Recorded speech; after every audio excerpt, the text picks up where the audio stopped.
네, 강프로입니다. 자, 2차 전지 관련 종목들 중에서 양극재 업체들을 보면 3파전이죠. 자, 첫 번째 에코프로가 있고요. 두 번째가 LNF가 있고요. 세 번째가 포스코그룹입니다. 자, 제가 이 순서를 정한 건 1등, 2등, 3등이에요. 자, 근데 왜 2등을 이 포스코가 아니라 이쪽으로 정했느냐? 지금 생산 능력 있죠? 생산 능력 자체가 포스코 퓨처엠보다 LNF가 더 많습니다. 그쵸? 뭐 굉장히 큰 폭으로 많다. 뭐 대략 보면요. 포스코 퓨처엠보다 에코프로 BM의 양극재 생산 능력이 한 2배 정도 더 많이 나옵니다. 그쵸? 많이 최대 잡으면 한 3배 정도 나오는데 LNF는 그 중간에 있다고 보면 됩니다. 근데 항상 말도 많고 탈도 많죠. 그쵸? 대략 한 작년 4월 달 까지는 좀 강한 움직임을 보였었는데 그 이후에는 계속해서 약세 구간에 있고요. 그리고 조금 장기적으로 놓고 보면은 에코프로가 강한 움직임을 보일 때요. 상대적으로 좀 못 갔어요. 이때 당시에 이 포스코 퓨처엠 같은 경우에는 상당히 큰 폭으로 주가가 움직이기도 했는데 그쵸? 상대적인 약한 그런 움직임을 보입니다. 오늘은 이 부분에 대해서 제가 이야기를 드릴게요. 자, 내용 간단합니다. 일단 포스코 퓨처엠은요. LNF가 강할 때 강세를 보이지 못했다. 그래서 키 맞추기 하는 과정에서 슈팅이 나온 거다. 근데 에코프로 BM 같은 경우에는 왜 계속해서 강한 움직임을 보일까요? 에코프로와 함께. 자, 여러 가지 논란들이 있어요. 그냥 제가 얘기 딱 정리해가지고 말씀드릴게요. 에코프로는요, 대장주입니다. 그쵸? 지금 현재 사업을 준비했었던 기간, 그리고 지금 현재 고객사들을 확보해 있는 그런 이 상황까지 모두 다 가장 최앞단에 있어요. 그렇죠? 근데 포스코 퓨처엠하고 LNF 같은 경우에는 에코프로에는 조금 밀리지만 어차피 양극재는 쇼티지입니다. 그렇기 때문에 앞으로 동반 성장을 할 수밖에는 없어요. 자, 기본적으로 에코프로 BM의 27년까지 양극재 생산 캐파가 늘어나는 게 총 71만 톤까지 늘어납니다. 자, 근데 지금 보잖아요. 지금 보면 17만 톤 정도예요. 올해. 그렇죠? 올해 생산 이 규모 자체가. 자, 그러면 이 공장을 증설을 해야 되죠. 이런 과정에서 그쵸? 포스코 퓨처엠 그리고 LNF가 가만히 있을까요? 그렇지 않습니다. 같이 늘어나긴 늘어나요. 자, 상대적인 부각을 받고 있는 게 에코프로 BM이고요. 그리고 그것보다 저평가를 받고 있었다가 올해 들어서 동일한 평가를 받고 있는 게 포스코 퓨처엠이고, 그리고 에코프로와 비슷한 평가를 받고 있었는데 이번에 처지게 된 게 LNF입니다. 근데 어차피 똑같이 이 동반 성장을 한다는 점, 요 부분에 대해서는 이 변경되어 있는 상황이 없어요. 자, 그런데 한번 볼게요. LNF가 지금 이렇게 약세를 보이는 이유를 여러 가지 이야기들을 해요. 뭐 테슬라 때문이다, 또는 수직 계열화 때문이다, 그쵸? 이렇게 이야기들을 하는데 제가 기사를 하나 가지고 왔습니다. 기사, 그쵸? 자, 보세요. 2차 전지 쇼크 이유 있었네. 전기차 덜 팔리고 트럼프 당선되면 점점점 이런 식인데, 자, 보세요. 내용 여러 가지 내용이 있는데 이익은 느는데 생각보다 덜 늘어난다. 그래서 주가 조정받았죠. 이건 끝입니다. 그쵸? 자, 보세요. 한국거래소에 따르면 15일까지 코스피와 코스닥을 합쳐 개인 순매수 1위 종목은 포스코 홀딩스, 여기는 원자재를 확보하는 일을 하고 있죠. 그쵸? 물론 철강 쪽도 하고 있지만, 그쵸? 그리고 뒤에 LG화학, 그리고 포스코 퓨처엠, SK 온이죠, 이제. 그쵸? SK온, 그리고 에코프로 BM, 그쵸? 이 순이다. 개인 순매수 상위 5개 종목이 모두 2차 전지 관련 종목이다. 자, 근데 차이는 있어요. 양극재, 셀, 여기는 원자재 확보, 그리고 에코프로 BM도 양극재, 그쵸? 여기서 개인적으로요, 셀 업체들이 약세를 보인다? 이해합니다. 이해가 가요, 그건. 근데 양극재 업체들은 이제는 조정이 다 끝났어요. 개인적으로 7월 달에 형성돼 있었던 고점은 많이 고평가되어 있었다고 생각을 하고요. 그리고 LNF 같은 경우에도 여기서 자, 6에서 10위까지 있다고 나와 있죠. 삼성 SDI, 여기도 뭐예요? 셀. 그리고 여기 양극재, 여기도 셀. 뭐 여기야 뭐 그냥 그거고요. 화장품이고, 여기는 뭐 태양광, 뭐 풍력, 그쵸? 다른 신재생 에너지 쪽이죠. 그쵸? 자, 그러면 우리가 볼 때 양극재, 셀, 양극재, 원자재, 셀, 양극재, 이런 식이잖아요. 그쵸? 여기서 끝까지 살아남을 종목은 에코프로 BM 그리고 LNF입니다. 그쵸? 제일 많이 오를 종목을 골라봐라. 에코프로 BM이 맞아요. 그건 맞습니다. 그쵸? 그리고 밑에 쭉 보면은 이런 거야 뭐. 아니, 여기 또 나오네. 포스코 퓨처엠의 영업이익이 올해도 1,486억에서 내년 3,922억 원으로 2.6배 늘어날 전망이다. 근데 주가는 거꾸로 가고 있다. 당연히 거꾸로 가지. 주가는 먼저 반영하잖아요. 이미 70만 원대를 갔다 와서 다시 조정 끝내고 다시 올라갈 수 있는 그런 상황을 만들어가고 있는 겁니다. 이 내용을 잊으면 안 돼요. 그리고 쭉 보면 현재 배터리 산업의 판매 단가가 하락과 수요 부진이라는 이중고를 겪고 있다. 리튬, 핵심 원자재 가격이 하락하면서 배터리 단가가 떨어지는 데다가 전기차도 예상보다 덜 팔리고 있다. 이거는 뭐 보조금이나 그런 부분 때문인데 그런 부분은요 내년으로 다 밀린 영향이 조금 있습니다. 그런 부분이 있고 어차피 리튬 가격 있죠. 리튬 가격 가지고도 뭐 LNF에 대한 뭐 반등이 나온다 뭐 이런 식으로 얘기를 하던데 어차피 리튬 가격은 평균에 수렴하게 되어 있습니다. 유가 보면 돼요. 유가에 의해서 리튬 가격 움직인다 그런 내용은 아니고요. 유가를 보게 되면요 어차피 그쵸 마이너스 유가도 갈 때가 있고 100불 넘어갈 때도 있잖아요. 근데 어차피 평균 경기가 나쁠 때는 40에서 60불 사이, 경기가 좋을 때는 60에서 80불 사이입니다. 그 이상 가면 오버슈팅이고요. 그러면서 물가 문제가 시장을 짓누르게 되고 그 이하로 떨어지잖아요. 경기 침체로 인해서 그쵸 시장을 짓누르게 됩니다. 이 내용을 반드시 기억하셔야 되고 결과적으로 평균 손익에 미치게 될 거예요. 그쵸? 그래서 양극재 업체들의 그쵸 양극재 업체들의 뭐가 됩니까? 이익률은 7% 전후로 그냥 확정이 됐다. 단지 여기서 리튬 가격이 인플레이션으로 인해서 굉장히 큰 폭으로 상승을 했다가 쭉 떨어졌죠. 쭉 떨어진 이 상황에서 어차피 평균치를 수렴하게 되어 있다. 그래서 3분기 실적이 좋지 않지만 그 3분기 실적은 매수 기회로 삼으면 된다. 여기까지만 이해를 하시면 됩니다. 뭐 여러 가지 내용이 있죠. 뭐 저기 뭐 원자재 가격은 조만간 바닥을 찍을 것이다. 이게 중요한 게 아니란 소리예요. 그렇죠? 주가는 먼저 반영을 하니까 리튬 가격이 떨어져서 문제가 됐다면 에코프로 BM이 올해 또는 퓨처엠이 올해 그렇게 움직였으면 안 됐습니다. 그래서 그런 부분은 걱정 안 하셔도 된다. 그리고 쭉 보면 뭐 밑에 또 내용이 하나 더 있어요. 뭐 대선 결과도 있고 근데 요거는 대세 자체를 바꿀 수 없습니다. 뭐 요거 관련해서 이야기를 하면은 너무 내용이 길어질 것 같아가지고 제가 다음 영상에 요 내용은 다시 이야기를 드리기로 하고요. 그리고 또 하나 더 있는데 여기 그냥 제가 이야기 드릴게요. 자 소재가 뭐예요? 양극재. 소재를 가지고 배터리 팩을 만들죠. 그쵸? 배터리 팩은 누가 만들어요? 배터리 팩은 LG 에너지 솔루션, 삼성 SDI, 그쵸? SK온 여기서 만듭니다. 이걸 합쳐놓은 게 배터리 셀이에요. 아니지. 배터리 셀을 합쳐서 배터리 팩을 만드는 겁니다. 그쵸? 그러면 우리가 여기는 양극재가 있고 리튬이 있잖아요? 그러면 뭘 만들 수 있어요? 완성차에서 들어가는 배터리를 만들 수 있는 겁니다. 그래서 지금 완성차 업체에서 차라리 내재화시키겠다. 완성차 업체는 이런 부분을 노릴 수밖에 없어요. 결과적으로 엔진 있죠? 엔진. 그쵸? 내연기관에서 엔진. 이 엔진은요.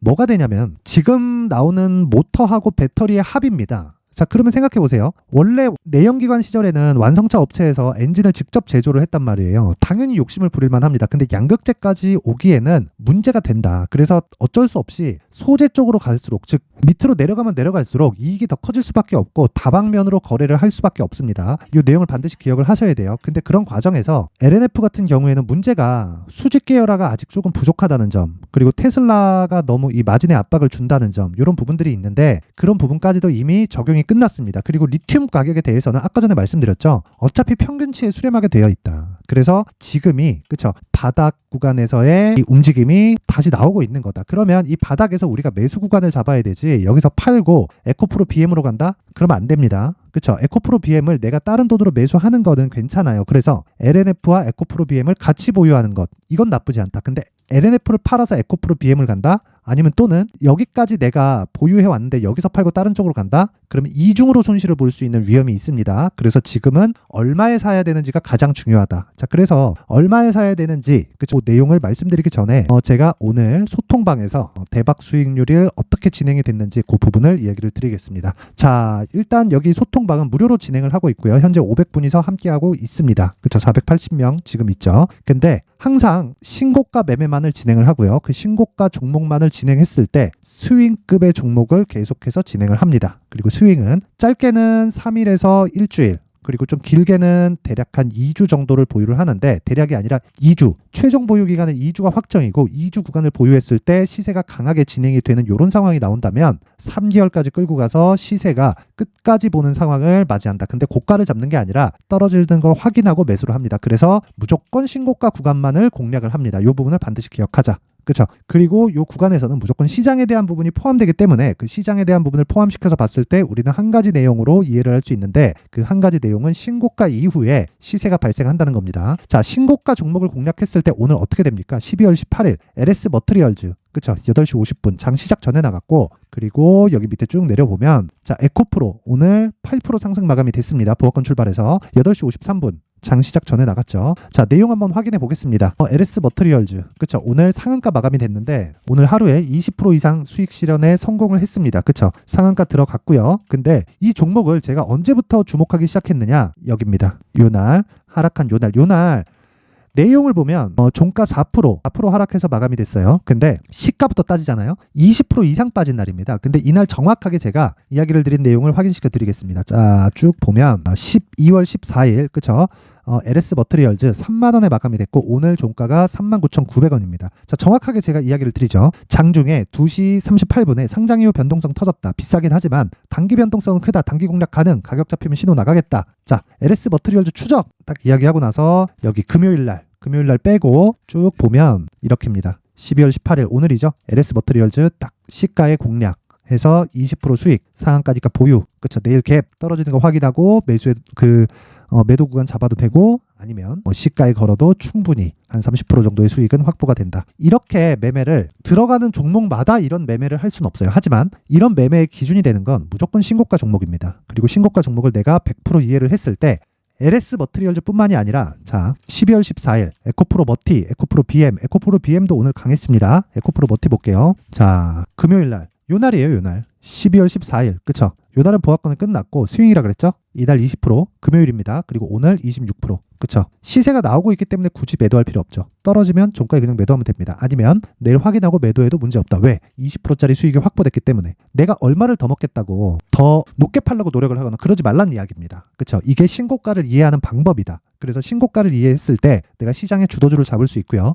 내가 매매하는 과정에서 진짜 막 여기저기 물리고 언제 사야 되고 언제 팔아야 될지 잘 모르겠다 하시는 분들은요. 소통방에 들어오세요. 자, 요번에 제가 딱 1000분까지만 무료로 받도록 하겠습니다. 원래부터 무료였지만 제가 입장에 제한을 뒀단 말이에요. 근데 이번에 연말 이벤트로 딱 1000분까지만 제가 늘리도록 할 테니까 구독과 좋아요. 그쵸? 구독과 좋아요 꼭 좀 부탁드리고요. 그쵸? 제 목적은 채널을 조금 좀 많이 컸으면 좋겠습니다. 그래갖고 막 조회수도 잘 나오고 좀 그랬으면 좋겠어요. 그래서 구독과 좋아요는 꼭 한 번씩 부탁드리고 제가 여기 입장 링크를 보내드릴 수 있게 상단에 있는 전화번호로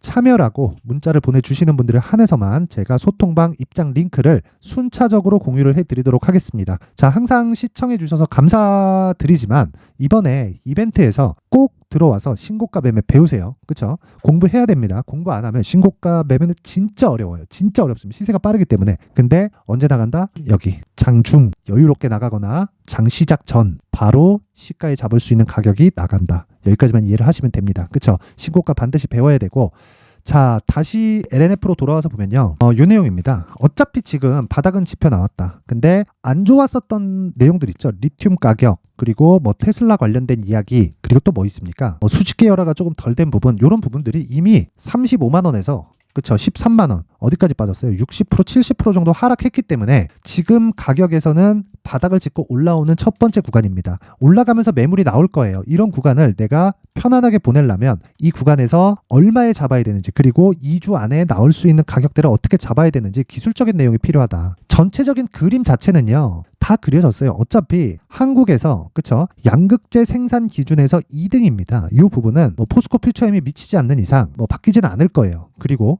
포스코 퓨처엠이 미친다고 한들 여기서 그쵸? LNF에서는 쉬고 있는 건 아니겠죠. 계속해서 발전은 당연히 있는 거고 양극재 쇼티지는 당연히 진행되고 있는 것이기 때문에 지금부터는 내가 가격에 집중해서 매매를 하자. 그쵸? 자, 그래서 제가 가격 그리고 단기 보유 전략을 준비를 해왔는데 요 내용까지 제가 영상에서 이야기를 드리면 편집도 길어지고 영상 길이도 너무 길어지기 때문에 제가 이렇게 20페이지에 걸쳐서 내용을 준비를 해왔으니까 구독과 좋아요 부탁드리고 상단에 있는 전화번호로 제가 요 내용을 보낼 수 있게 숫자 3이라고 문자 보내주시면 제가 그 번호로 가격 그리고 단기 보유 전략을 공유해 드리도록 하겠습니다. 자, 항상 시청해 주셔서 감사드리고요. 상대적으로 약세를 보이고 있고 그리고 양극재 업체들이 8월 달부터 하락폭이 꽤 컸잖아요. 그렇다 보니까 스트레스를 많이 받으실 텐데 너무 걱정하지 마시고 무엇보다 정말 이 가격적인 부분을 반드시 체크를 하셔가지고 내가 얼마에 사고 얼마에 팔아야 되는지 효율적인 매매를 하셨으면 좋겠습니다. 자, 근데 제가 계속해서 신고가에 대해서 강조를 드렸기 때문에 신고가에 대해서 더 이해를 할 수 있게 제가 연말 그리고 연초까지 강세를 보일 수 있는 종목 그리고 어떤 식으로 매매를 해야 되는지를 준비를 해놨으니까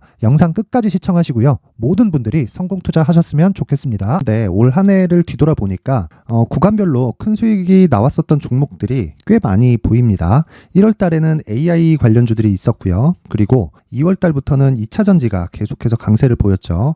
자, 그리고 나서 3월 달이 되니까 AI 반도체 관련주들이 신고가를 만들면서 5월 달부터 시세를 큰 폭으로 냈죠. 저가부터 따진다면 한미 반도체와 같은 종목들도 올 한 해 6배 정도의 시세가 나왔습니다. 혹시라도 올해 수익을 보지 못하신 분들이 있다면요.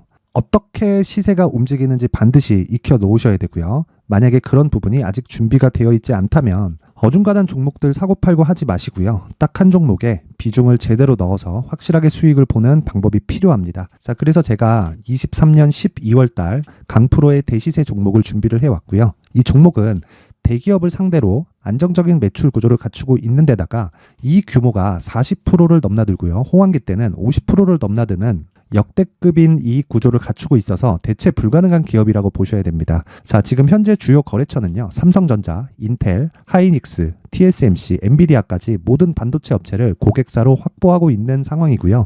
이 재무제표 상황을 보면요. 이익률 자체가 넘사벽인 걸 알 수 있습니다. 넘을 수 없다는 거겠죠. 첫 번째 급등 포인트를 보면요. 앞서서 보여드렸었던 실적은요. 23년도 개화 시기에 접어들었었던 AI 반도체 실적이 포함되지 않은 실적입니다. 자, 그런데 올 한 해 개화 시기에 접어들었었던 새로운 반도체 실적치가 더해지면요. 질적인 성장보다 양적인 증가가 함께 이루어지게 되고요. 그런 부분을 한미반도체가 이미 시세로 보여줬죠. 저가부터 6배 강세를 보인 상황이 있습니다. 강프로의 무료 소통방이죠. 어떻게 매매를 했느냐. 5월 25일 날 그쵸? ISC를 49,800원에 매수를 했고요. 자, 그리고 나서 2달도 되지 않아서 한 100% 정도의 수익을 만들어냈습니다. 자, 근데 6월 2일 날 내용 한번 확인해 보시면 자, 한미반도체 26,000원까지 올려서 잡겠다는 내용이 있죠. ISC와 함께 새로운 반도체 관련 종목입니다. 이때 당시 가격이 25,650원이었는데 그냥 올려서 잡으라는 거겠죠. 지금 현재 한미반도체 가격이 62,000원인 걸 본다면요. 항상 주가는요. 신고가 이후에 공략하는 것이 좋고 그랬을 때 단기간에 100% 수익이 가능한 구조를 만들 수 있습니다. ISC도 그렇고 한미반도체도 마찬가지예요. 당연히 에코프로도 마찬가지입니다. 두 번째 급등 포인트를 보면요. 자, 개인용 PC를 비롯해서 서버, 클라우드, 그리고 우리가 사용하는 스마트폰까지 기본적인 PC 구조와 동일하고요. 새로운 반도체의 구조도 동일한 구조를 갖추고 있습니다. 자, 근데 한미 반도체의 상승 이유도요. 이러한 구조가 동일하게 진행되기 때문이고 이 구조는 절대로 바뀔 수가 없습니다. 11월 달에 새로운 뉴스가 나왔습니다. 자, 온 디바이스까지 더해지면 비메모리의 사용처는 계속해서 증가할 것은 너무 당연한 이야기고요. 그런 부분을 감안했을 때 이 기업은요. 질적인 부분에 대한 성장이 아니라 양적인 증가까지 이룰 수 있는 상황이 된 겁니다. 한미반도체의 시세를 보면 아직은 굉장히 저렴한 상태를 유지하고 있고요. 세 번째 상황을 보면요. 엔비디아의 실적인데요. 이건 올해 초 대비해서 4배 정도의 상승폭이 나왔고요. 주가도 그 정도가 당연히 올랐죠. 주식 투자를 할 때는 예상하는 게 아니라 확정치를 보고 매매를 해서 수익을 낼 수 있어야 됩니다. 앞서서 제가 보여드렸었던 내용인 자, ISC도 그렇고요. 한미반도체도 그렇고 확정된 내용이 있었죠. AI에 대한 개화 시기에 맞춰서 삼성전자와 SK 하이닉스가 강세를 보이는 구간이 있었고요. 엔비디아가 강세를 보였습니다. 자, 삼성전자도 그렇고 하이닉스도 그렇고 엔비디아도 마찬가지고요. 생각해 보시면 세력들이 어찌할 수 없는 정도의 사이즈를 가지고 있는 그런 종목들이죠.